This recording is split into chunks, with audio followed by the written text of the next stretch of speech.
സ്മിത തിരോധാന കേസിൽ ഭർത്താവ് സാബുവിനെ കോടതി കുറ്റവിമുക്തനാക്കി. നവവധു ഇടപ്പള്ളി സ്വദേശിനി സ്മിതയെ ദുബായിൽ വെച്ച് കാണാതായ കേസിലാണ് കൊച്ചി CBI കോടതി പ്രതിയെ വെറുതെ വിട്ടത്. 2005-ൽ സാബു സ്മിതയെ കൊലപ്പെടുത്തിയെന്നായിരുന്നു ആരോപണം.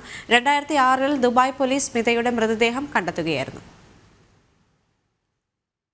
ഏറെ കോളിളക്കം സൃഷ്ടിച്ച കേസിൽ പിന്നീട് നിർണായക വഴിത്തിരിവുകൾ ഉണ്ടാവുകയായിരുന്നു. 2005-ലാണ് ആന്റണി എന്ന സാബുവും എടപ്പള്ളി സ്വദേശി സ്മിതയും വിവാഹിതരായത്. സെപ്റ്റംബർ 1-ന് ദുബായിൽ സാബുവിന്റെ അടുത്തെത്തിയ സ്മിതയെ 3-ാം തീയതി കാണാതായി. ദമ്പതികൾ താമസിച്ച ഫ്ളാറ്റിന്റെ ഉടമ ദേവയാനിയെ സംശയിച്ചു ദുബായ് പോലീസിൽ സാബു പരാതി നൽകിയിരുന്നു. പരസ്പരം നൽകിയ പരാതികളിൽ സാബുവും ദേവയാനിയും അടക്കം 8 മാസം ദുബായ് ജയിലിലായിരുന്നു. 2011-ൽ സ്മിത തിരോധാനത്തിൽ പള്ളുരുത്തി പോലീസ് കേസെടുത്തതിന് പിന്നാലെ 2015-ൽ ക്രൈംബ്രാഞ്ചും 2017-ൽ CBIയും അന്വേഷണം ഏറ്റെടുത്തു.